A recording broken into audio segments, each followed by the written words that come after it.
अजितदादांच्या अपघाती निधनानंतर रोहित पवार यांनी या अपघातासंदर्भात अनेक प्रश्न त्या ठिकाणी उपस्थित केलेले आहेत। याचबरोबर ती अपघातानंतर अद्याप गुन्हा दाखल होत नाहीये यावरून देखील सरकारला खडेबोल सुनावताना पाहायला मिळालेले आहेत। आपल्यासोबत बातचीत करण्यासाठी दादांचे निकटवर्तीय आणि सुनील शेळके आमदार हे आहेत।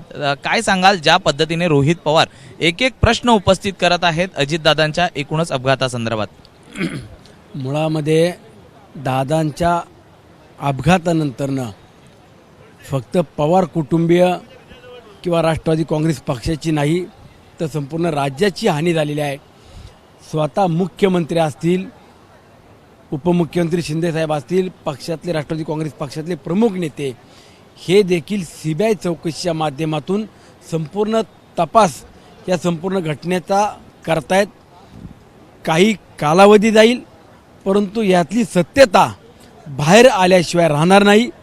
मी स्वतः व्यक्तिगत किंवा आमच्या राष्ट्रवादी काँग्रेस पक्षातले दादांना मानणारे जेवढे आम्ही सहकारी आहोत त्या सर्वांची भूमिका स्पष्ट आहे की यातली सत्यता अपघातात जो काही झालेली आहे ती समोर आली पाहिजे आणि त्यातून महाराष्ट्रातल्या 13 कोटी जनतेला देखील हे समजलंच पाहिजे।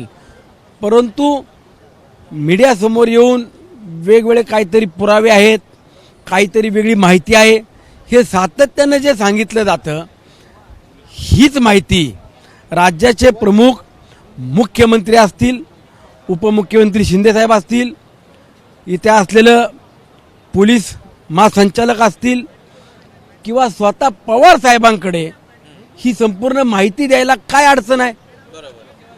आणि हीच माहिती घेऊन पवार कुटुंबातल्या आज प्रमुख म्हणत असताना स्वतः सुनीत्रा वहिनी आहेत, या सगळ्यांना आपण एकत्रित बसून ही चर्चा का करत नाही हा माझा देखील सवाल आहे।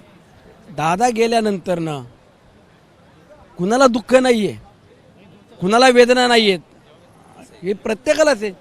परंतु ह्यातून जर आपल्याला सत्यता बाहेर आणायची असेल तर प्रमुख नेते म्हणून आदरणीय फडणवीस साहेब, शिंदे साहेब, सुनीत्रा वहिनी, पवार साहेब या सर्वांशी रोहितदादांनी बसावं, काय तुमच्याकडे आहे हे द्यावं आणि सीबीआय चौकशीच्या माध्यमातून तपास कुठपर्यंत आलेला आहे किंवा अजून किती वेळ लागणार आहे हे आपण विचारायला पाहिजे असं माझं मत आहे। काल जर आपण पाहिलं तर आज सुनीत्रा वहिनी या राष्ट्रीय अध्यक्ष झाल्या, मात्र या होत असताना कुठेतरी त्यांचा मान सन्मान हा ठेवला जात नसल्याचा आरोप आणि रोहित पवारांनी केलेला आहे। त्याचबरोबर ती जरा सांभाळून आणि सबुरीने वागायच्या सूचना देखील काही जणांना त्यांनी दिलेल्या आहेत। त्याचबरोबर पक्षात ते 4 जण आहेत, त्यांना विलिनीकरण नको आहे किंवा या सगळ्या गोष्टी खटकतात असा देखील ते म्हणत आहेत। आता त्यांनी काय व्यक्तिगत मत मांडायचं त्यांनी मांडो, परंतु आदरणीय प्रफुल्लभाई असतील, तटकरे साहेब, भुजबळ साहेब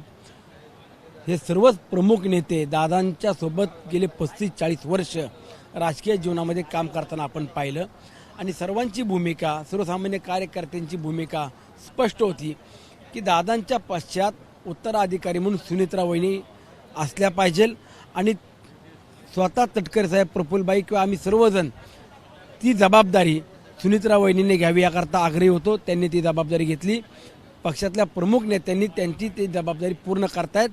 आमच्या पक्षात काय चाललंय, आमच्या पक्षात उद्या स्थान कोणाला काय असणार आहे हे आमच्या पक्षातले नेते सक्षम आहेत, ते त्यांचा निर्णय करतील। 4 नेते फक्त राजकारण करता आहेत आणि बाकीचे मात्र त्यांना गुन्हा दाखल, म्हणजे एकीकडे सत्तेत आहात मात्र 4 नेते या संदर्भात कुठेतरी राजकारण करत आहेत, गुन्हा का दाखल करत नाहीयेत या अपघातासंदर्भात असा देखील सवाल ते उपस्थित करत आहेत। गुन्हा कुणावरती दाखल करायचा?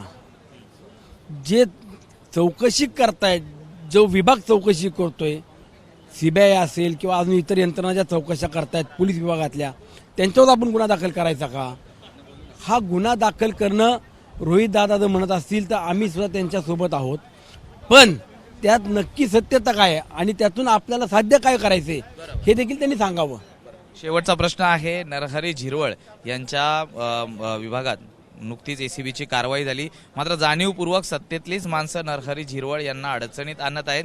कुणासाठी तरी ते मंत्रिपद खाली करावं यासाठी झिरवळ यांना अडचणीत आणण्याचा जो प्रयत्न आहे हा सुरू असल्याचा आरोप देखील रोहित पवारांनी केलेला आहे। असं अजिबात नाहीये।